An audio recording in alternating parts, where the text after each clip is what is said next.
Act 5. The distant part of Dr. Wangel's garden and the carp pond. The summer night gradually darkens. Arnholm, Bolette, Lyngstrand and Hilde in a boat, pushing along the shore left. See, we can jump ashore easily here. No, don't. I can't jump, Miss Hilda. Can't you jump either, Arnholm? I'd rather not try. Then let's land down there by the bathing steps. They push off right. At the same moment, Ballestedt comes along the footpath right, carrying music books and a French horn. He bows to those in the boat, turns and speaks to them. The answers are heard farther and farther away. What do you say? Yes, of course it's on account of the English steamer, for this is her last visit here this year. But if you want to enjoy the pleasures of melody, you mustn't wait too long. Calling out. What? Shaking his head. Can't hear what you say. Elida, with a shawl over her head, enters, followed by Dr. Wangel. But, dear Elida, I assure you there's plenty of time. No, there is not. He may come any moment. Ballestedt, outside the fence. Hello, good evening, Doctor. Good evening, Mrs. Wangel. Wangel, noticing him. Oh, is it you? Is there to be music tonight? Yes. The Wind Band Society thought of making themselves heard. We've no dearth of festive occasions nowadays. Tonight it's in the honor of the English ship. The English ship? Is she in sight already? Not yet. But you know she comes from between the islands. You can't see anything of her, and then she's alongside of you. Yes, that is so. Wangel, half to Elida. Tonight is the last voyage. Then she will not come again. A sad thought, Doctor. And that's why we're going to give them an ovation. As the saying is, yes. The glad summertime will soon be over now. Soon all the ways will be barred, as they say in the tragedy. All ways barred. Yes. It's sad to think of. We've been the joyous children of summer for weeks and months now. It's hard to reconcile yourself to the dark days, just at first. I mean, for men can acclimatize themselves, Mrs. Wangel. Indeed they can. Bows and goes off left. Elida, looking out at the fjord. Oh, this terrible suspense. This torturing last half hour before the decision. You are determined, then, to speak to him yourself. I must speak to him myself, for it is freely that I must make my choice. You have no choice, Elida. You have no right to choose, no right without my permission. You can never prevent the choice, neither you nor anyone. You can forbid me to go away with him, to follow him, in case I should choose to do that. You can keep me here by force, against my will. That you can do.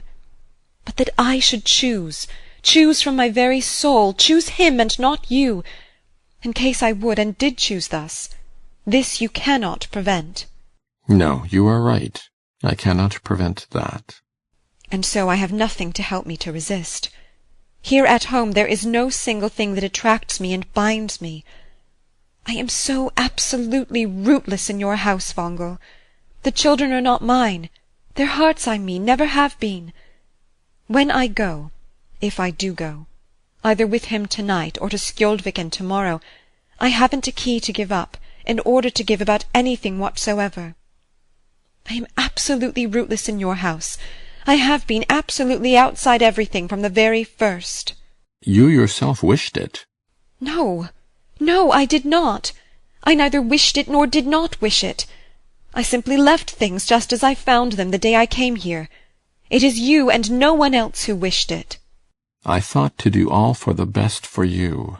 Yes, Wangel, I know it so well. But there is retribution in that, a something that avenges itself. For now I find no binding power here, nothing to strengthen me, nothing to help me, nothing to draw me towards what should have been the strongest possession of us both. I see it, Elida, and that is why from tomorrow you shall have back your freedom. Henceforth you shall live your own life. And you call that my own life? No. My own true life lost its bearings when I agreed to live with you. Clenches her hand in fear and unrest. And now, tonight, in half an hour, he who I forsook is coming. He to whom I should have cleaved forever, even as he has cleaved to me. Now he is coming to offer me, for the last and only time, the chance of living my life over again, of living my own true life, the life that terrifies and attracts. And I cannot forego that, not freely. That is why it is necessary your husband and your doctor should take the power of acting from you, and act on your behalf. Yes, Vongel, I quite understand. Believe me, there are times when I think it would be peace and deliverance if with all my soul I could be bound to you, and try to brave all that terrifies and attracts. But I cannot. No, no, I cannot do that. Come, Elida, let us walk up and down together for a while. I would, gladly, but I dare not, for he said I was to wait for him here. Come, there is time enough. Do you think so? Plenty of time, I tell you. Then let us go for a little while. They pass out in the foreground right. At the same time, Arnholm and Bolette appear by the upper bank of the pond. Bolette, noticing the two as they go out. See there. Hush! Let them go. Can you understand what has been going on between them these last few days? Have you noticed anything? Have I not? Anything peculiar? Yes, one thing and another. Haven't you? Well, I don't exactly know. Yes, you have, only you won't speak about it. I think it will do your stepmother good to go on this little journey. Do you think so? I should say it would be well for all parties that she should get away every now and then. If she does go home to Skjoldviken tomorrow, she will never come back here again. My dear Bolette, whatever makes you think that? I am quite convinced of it. Just you wait. You'll see that she'll not come back again. Not, anyhow, as long as I and Hilda are in the house here. Hilda, too? Well, it might perhaps be all right with Hilda, for she is scarcely more than a child, and I believe that at bottom she worships Elida. But you see, it's different with me. A stepmother who isn't so very much older than oneself. Dear Bolette, perhaps it might, after all, not be so very long before you left. Really? Have you spoken to father about it? Yes, I have. Well, what does he say? Well, your father's so thoroughly taken up with other matters just now. Yes, that's how I knew it would be.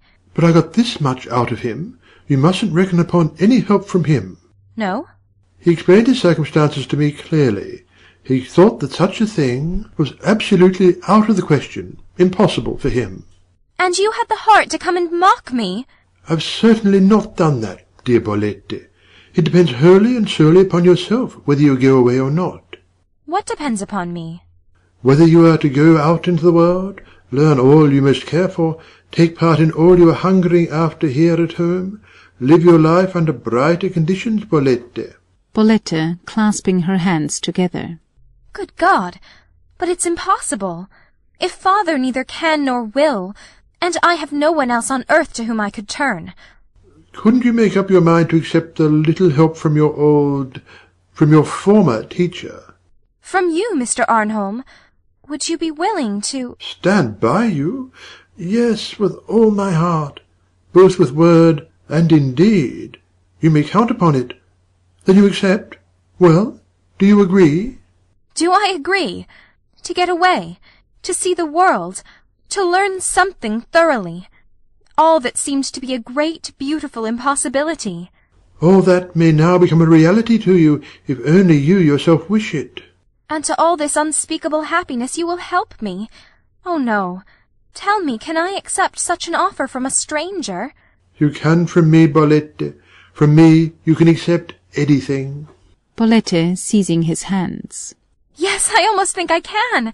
I don't know how it is, but— oh, I could both laugh and cry for joy, for happiness. Then I should know life really after all. I began to be so afraid life would pass me by. You need not fear that, Bolette. But now you must tell me quite frankly if there is anything that you are bound to here. Bound to? Nothing. Nothing whatever? No, nothing at all. That is, I am bound to father to some extent, and to Hilda too, but— Well, you'll have to leave your father sooner or later, and sometime Hilda also will have to go her own way in life. That is only a question of time, nothing more. And so there is nothing else that binds you, Bolette? Not any kind of connection? Nothing whatever. As far as that goes, I could leave at any moment. Well, if that is so, dear Bolette, you shall go away with me. Bolette clapping her hand. Oh, God, what joy to think of it! For I hope you trust me fully. Indeed I do. And you dare to trust yourself and your future fully and confidently into my hands, Bolette? Is that true? You will dare to do this? Of course. How could I not do so? Could you believe anything else? You who have been my old teacher. My teacher in the old days, I mean. Not because of that. I will not consider that side of the matter. But, well, so you are free, Bolette. There is nothing that binds you, and so I ask you, if you could, bind yourself to me for life? Bolette steps back, frightened. What are you saying? For all your life, Bolette. Will you be my wife? Bolette half to herself. No. No.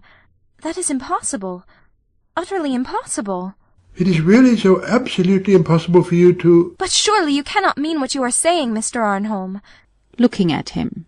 Or, yet, was that what you meant when you offered to do so much for me? You must listen to me one moment, Bolette. I suppose I have greatly surprised you. Oh, how could such a thing from you? How could it but surprise me? Perhaps you are right.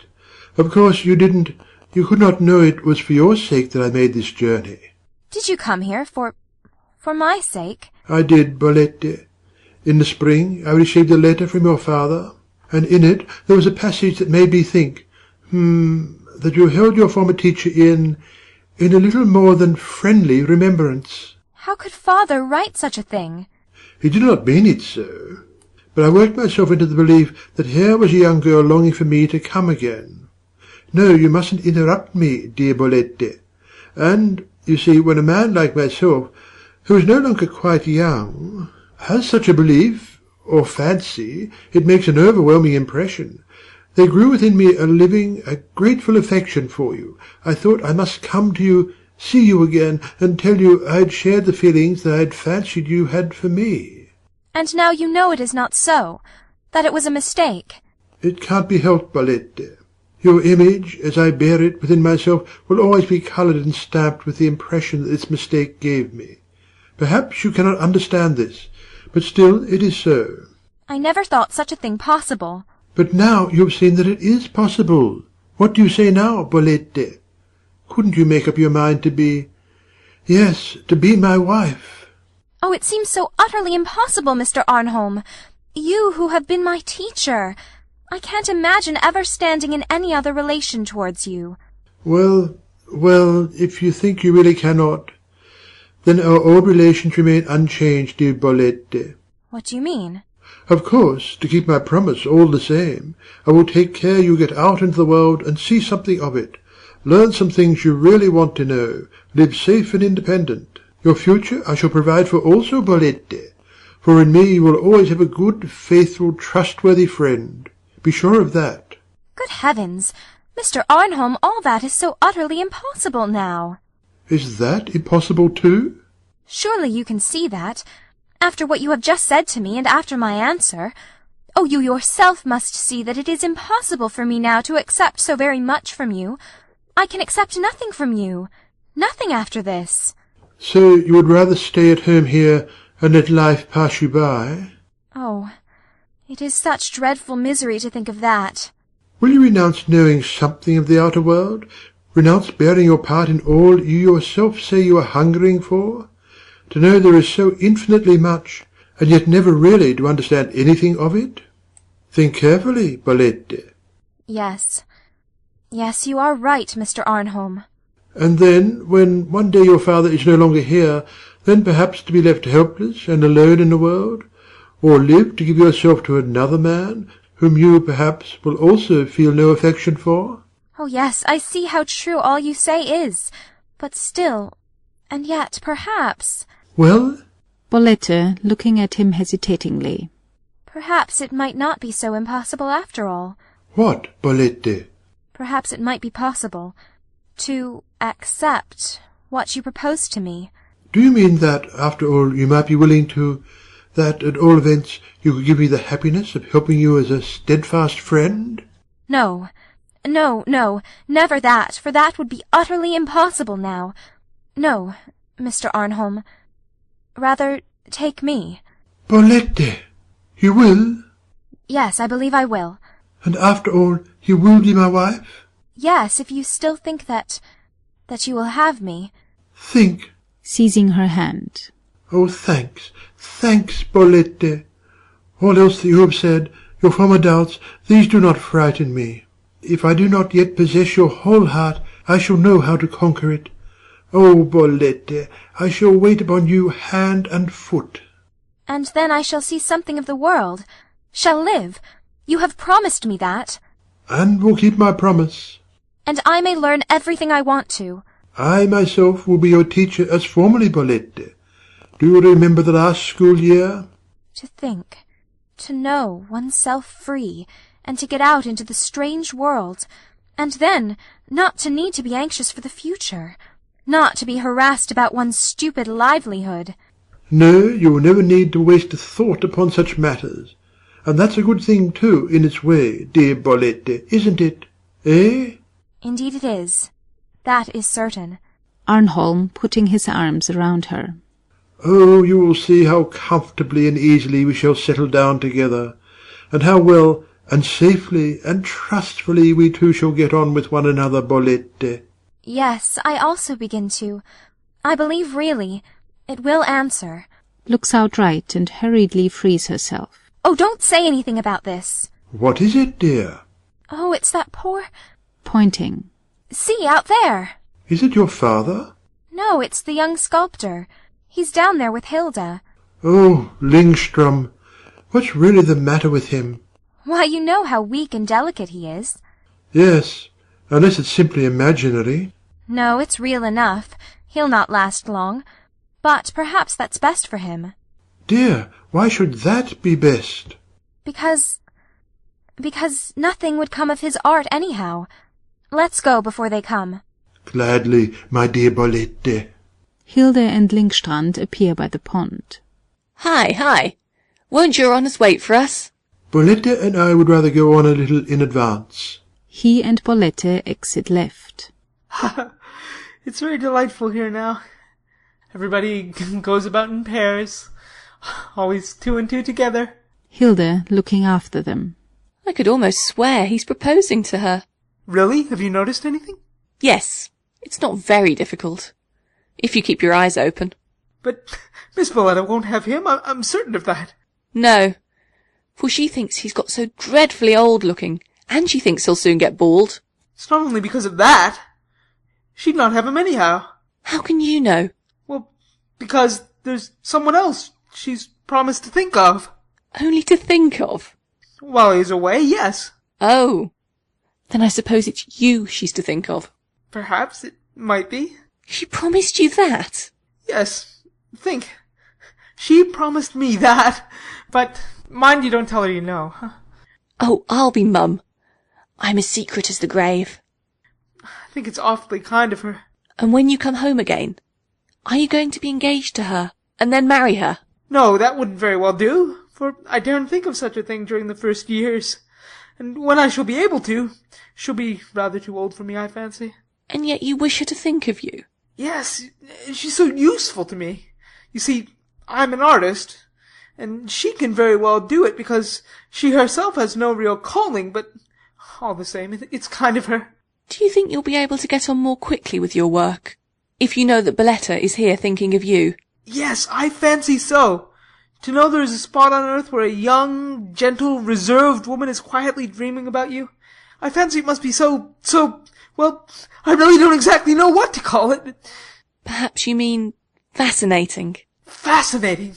Oh, yes! Fascinating was what I meant, or something like it. Looks at her for a moment. You're so clever, Miss Hilda. Really, you are very clever. When I come home again, you'll be about the same age as your sister is now. Perhaps, too, you'll look like your sister looks now. And perhaps, too, you'll be of the same mind she is now. Then, perhaps, you'll be both yourself and your sister. In one form, so to say. Would you like that? Well, I hardly know. Yeah, well, yes, I almost think I should. But now, for this summer, I would rather you were like yourself alone and exactly as you are. Do you like me best as I am? Yes, I like you immensely as you are. Tell me, you who are an artist, do you think I'm right always to wear bright-coloured summer dresses? Yes, I think you're quite right. You think bright colours suit me, then? They suit you charmingly, to my taste. But tell me, as an artist, how do you think I should look in black?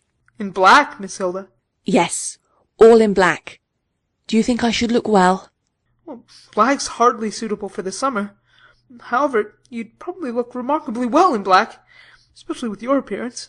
Hilda looking straight in front of her. All in black, up to the throat. Black frilling round that, black gloves, and a long black veil hanging down behind. If you were dressed so, Miss Hilda, I should wish I were a painter, and I'd paint you as a young, beautiful, sorrowing widow. Or a young, sorrowing, betrothed girl. Yes, that would be better still. But you can't wish to be dressed like that. I hardly know, but I think it's fascinating. Fascinating? Fascinating to think of, yes. Suddenly pointing left. Oh, just look there. Lyngstrand looking. The great English steamer! And right by the pier! Wangel and Elida come in past the pond. No, I assure you, dear Elida, you are mistaken. Seeing the others. What, are you two here? It's not in sight yet, is it, Mr. Lyngstrand? The great English ship? Yes. Lyngstrand pointing. There she is already, Doctor. I knew it. Come.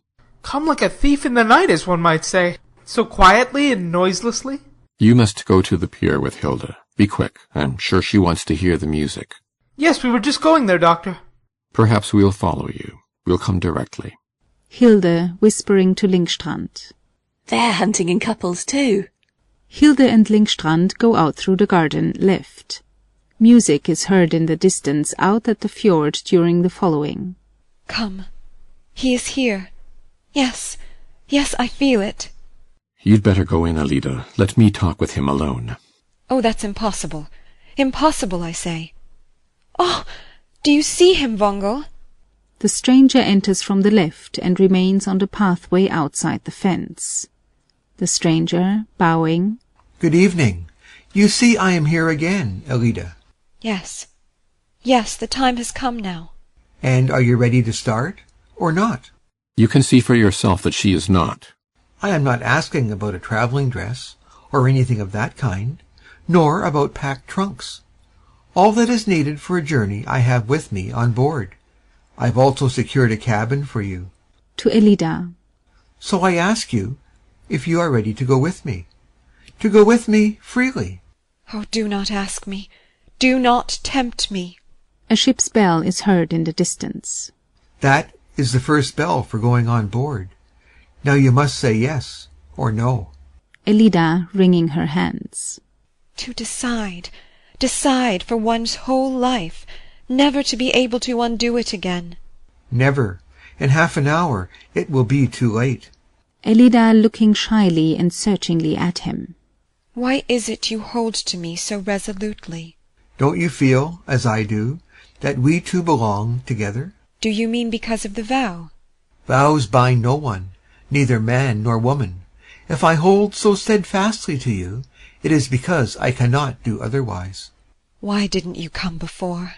Elida. Oh, all that attracts and tempts and lures into the unknown, all the strength of the sea concentrated in this one thing. The stranger climbs over the fence. Elida stepping back to Wangel. What is it? What do you want? I see it, and I hear it in you, Elida. After all, you will choose me in the end. Wangel going towards him. My wife has no choice here. I am here both to choose for her and to defend her. Yes, defend. If you do not go away from here, away from this land, and never come back again, do you know to what you are exposing yourself? No, no, Wangel, not that. What will you do to me? I will have you arrested as a criminal at once, before you go on board, for I know all about the murder at Skjoldviken. Oh, Wangel, how can you? I was prepared for that. And so takes a revolver from his breast pocket. I provided myself with this.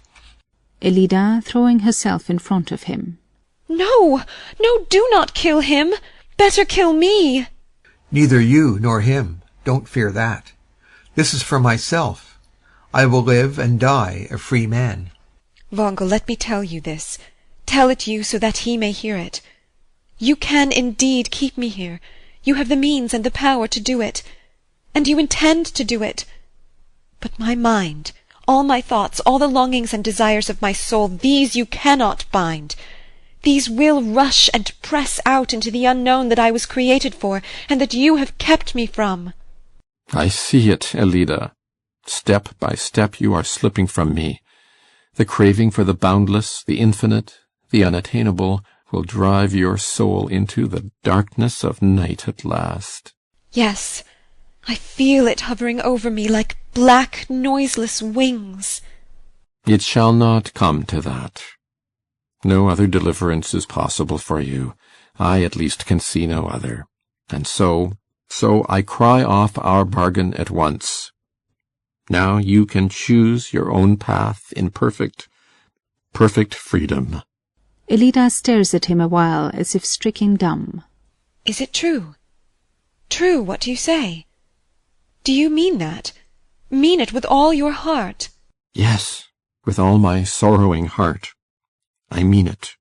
And can you do it? Can you let it be so? Yes, I can, because I love you so dearly. And have I come so near, so close to you? The years and the living together have done that. Elida clasping her hands together. And I, who so little understood this.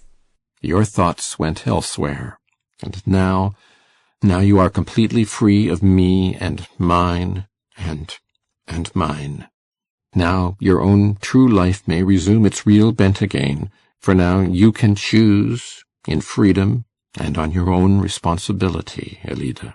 Elida clasps her head with her hands and stares at Wangel. In freedom, and on my own responsibility. Responsibility, too. That changes everything. The ship bell rings again. Do you hear, Elida? It has rung now for the last time. Come. Elida turns towards him, looks firmly at him, and speaks in a resolute voice. I shall never go with you after this. You will not? Elida clinging to Wangel. I shall never go away from you after this. Elida! Elida! So it is over? Yes. Over for all time. I see. There is something here stronger than my will.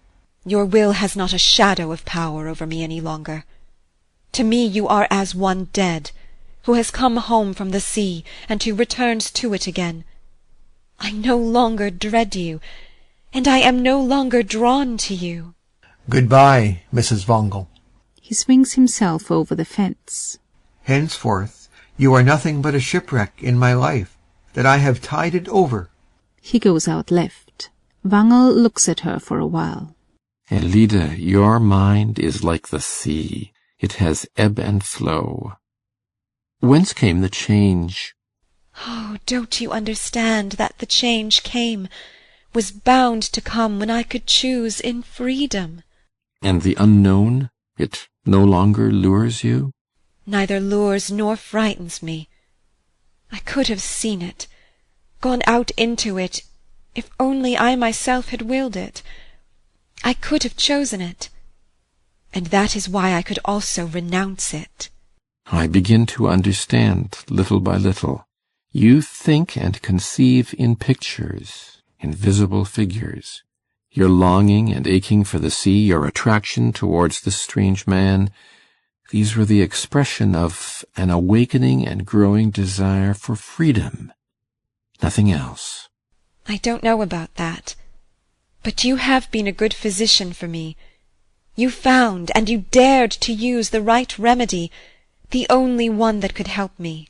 Yes, in utmost need and danger we doctors dare much. And now you are coming back to me again, Elida? Yes, dear, faithful Wangel. Now I am coming back to you again. Now I can, for now I come to you freely, and on my own responsibility. Wangel looks lovingly at her.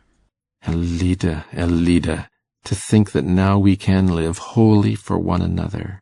And with common memories, yours as well as mine. Yes, indeed, dear. And for our children, Wangel. You call them ours.